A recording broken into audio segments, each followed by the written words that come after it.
Howdy do and welcome back to my channel. I have no idea why I just said that. Anyway, if you're new here, hi, I'm Andrea Coulter.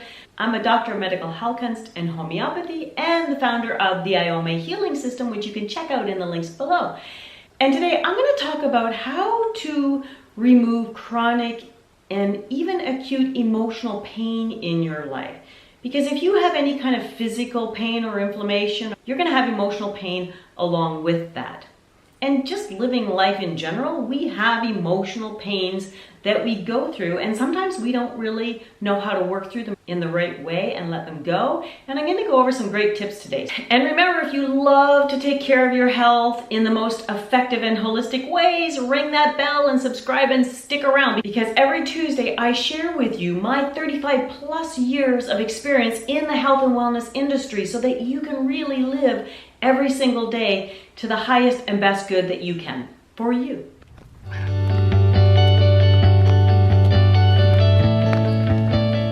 So I have a question for you. Do you take time every single day to reflect on how you are feeling? I mean, really feeling, not just, what is obvious or what others expect of you, but do you really take time to listen within and be honest with yourself? I get it. Most of us are so busy living life going forward that we really don't feel like we have the time to stop and reflect and do this. However, I will say this, if you have any kind of chronic pain or inflammation in your life, your emotional health and well-being is just as important to clear the emotional as it is to clear the physical. And here's why. All pain that is not acute, such as an acute trauma that you've experienced physically, is actually manifested by your emotional body, or what Rudolf Steiner called your astral body. Your astral body is that unique soul spiritual being that you are and is unique to each and every one of us. And it's actually that astral emotional body that manifests and proliferates the pain that we're feeling on a physical level. I'll explain a little bit deeper. And yes, cellular degeneration and toxicity, if you've had a very big physical injury, is obviously going to cause you pain. However, pain actually results from an overconsciousness in the physicalness. So the more you think about your pain that you have, the more you trigger your emotions to connect with it, and the more pain you're actually going to feel. Think of it this way. So I know for me, I lived with chronic headaches for years because my digestive system was so out of whack. But when I was having a headache and when it was really strong, of course, I focused on it so intensely. It made my emotions get all wound up, and then I thought more about it, and then I got frustrated, and it just kind of went in this vicious circle. And the more I paid attention to my headache, the worse it seemed to get. But if I actually distracted myself with something that I enjoyed, like when I would go to the barn and I would brush my horse and I would be with my horse, weirdly, I'd realize later that, well, that's funny. My headache didn't bother me while I was at the barn. Yet now that I'm home going, I got headache, my headache is bad again. So being aware and conscious of your pain in your body actually makes it worse.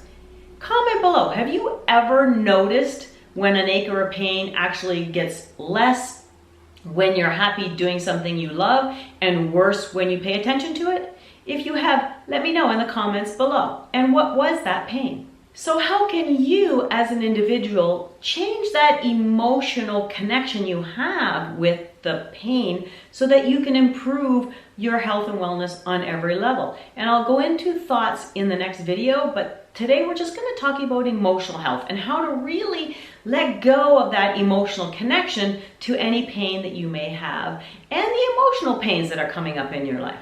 Because it's often the hidden or suppressed emotions that cause the most pain in your life. As much as eating the right things and getting the right sleep and exercise and nutrition and all that is vitally important, so too is being attentive to your emotions. Suppressed emotions are actually far more detrimental to your health than the ones that are obvious and in your face. Now, I'm not saying that if you're running around being angry and aggressive and yelling at people and causing harm or just overexpressing, that, of course, that's going to cause you problems too.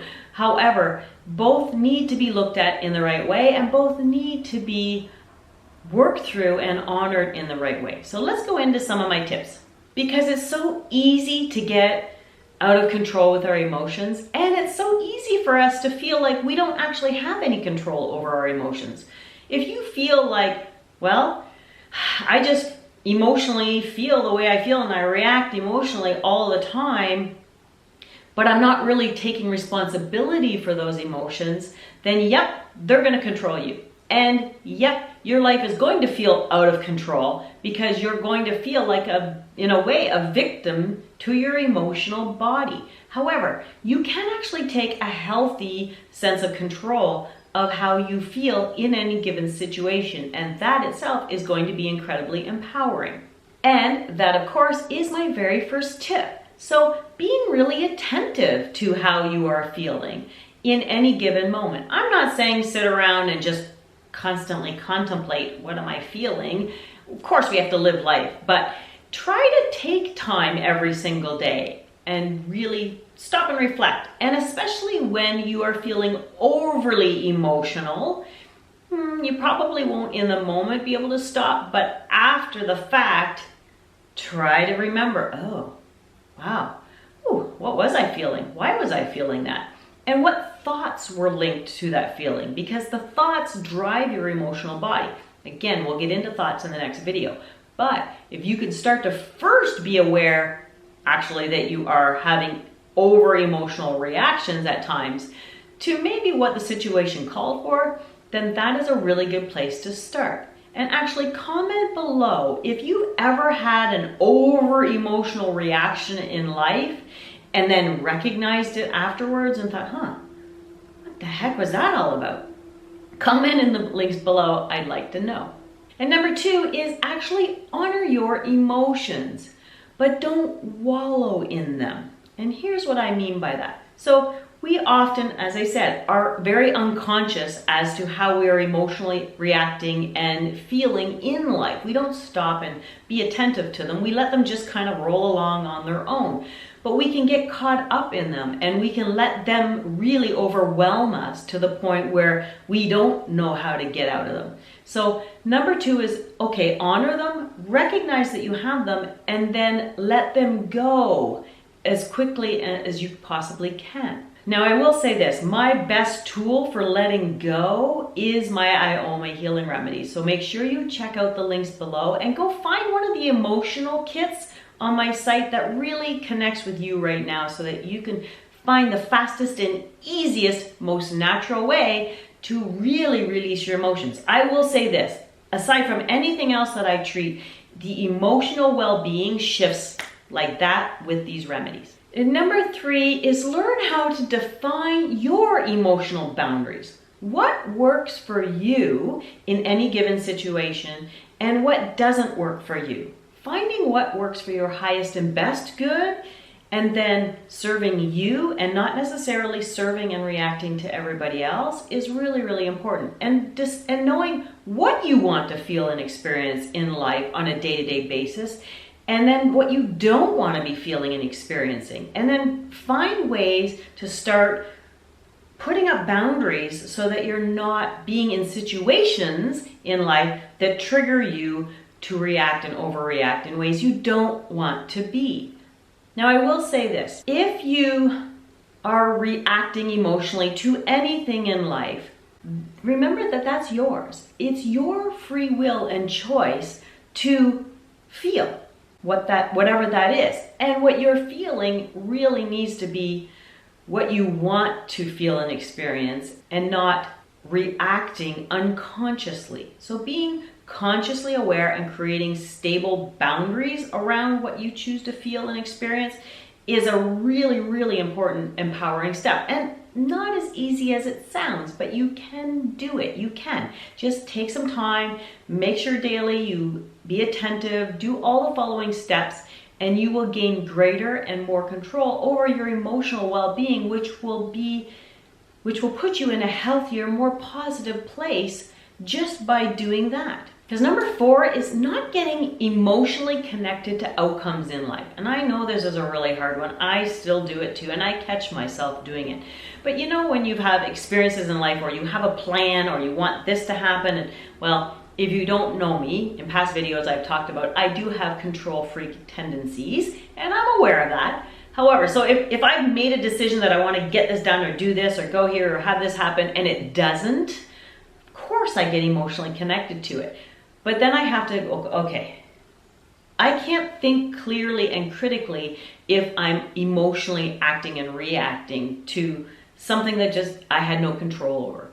So really being aware of what you can and can't control, and not letting your emotions get caught up in those expectations is so vitally important. And again, it takes time and practice to do this. In the moment, if you realize you're all wound up and caught up emotionally, and you're starting to kind of be aware that you are, but you can't get yourself out of it right then and there, that's okay. Just try to pretend in the moment you're not, okay, I'm not connected to this, I'm not, and then remove yourself.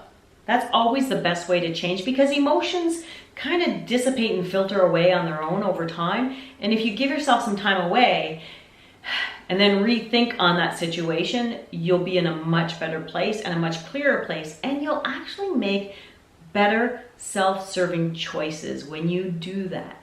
And remember, if you are emotionally wound up in any kind of decision making or discussion in life with someone else, and you feel those emotions bubbling up, be aware that those are your emotions, and they are often connected to an old belief that is really not serving you in your highest and best way, or you're allowing something to go on that's not serving you in your highest and best way. Maybe you're afraid to say something. Maybe, you know, you've not wanted to be here or do this, or whatever it is.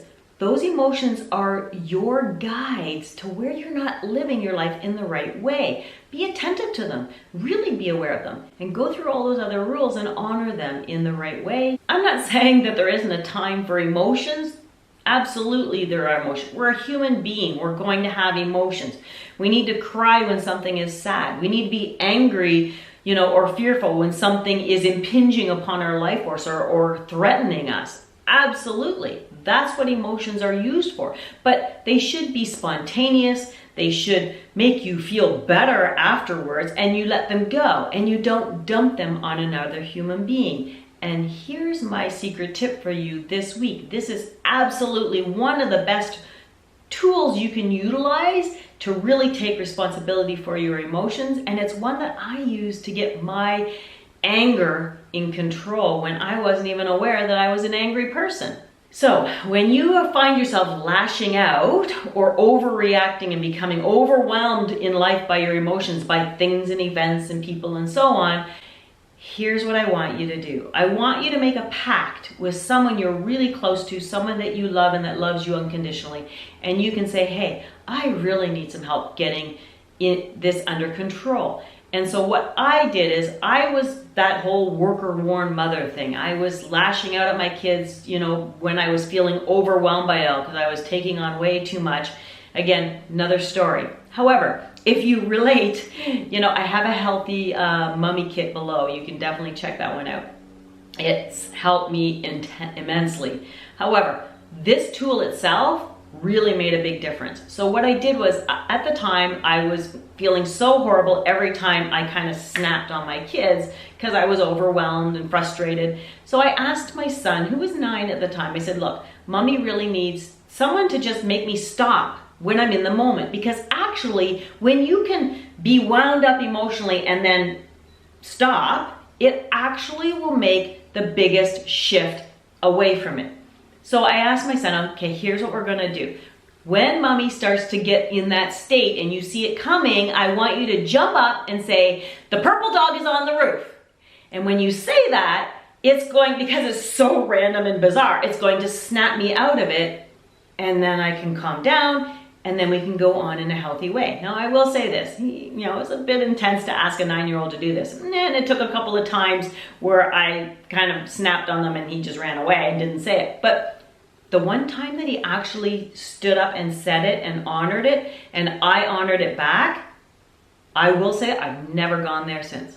It's one of the most empowering tools. So if you have someone that you know in your life can help you, if you have these, we all get there at some point. We all take on way too much. Well, maybe you don't. Maybe you live a Zen Buddhist life. If you do, kudos to you. However, the rest of us are just trying to get through life in the best possible way. So if you need to utilize that tool, absolutely utilize it. I think it's one of the best ways that we can take back our own power with our emotional health and get rid of the emotional pain that we're causing ourselves and the people around us. So I really hope that these tips have helped you, maybe give you some great insights and what you can do to improve your emotional well-being. I hope you really liked this video. If you did, hit that like button. And remember, ring the bell, subscribe, and stick around. And if you struggle with making sense of your own emotions in some way, then make sure you watch these other videos, how your physical body is manifesting your emotions so that you can get a better handle on what emotions are maybe overwhelming you on a day-to-day basis. So thank you for sticking around. I'll see you next week. But remember, until then, be authentic, be empowered, and own it completely.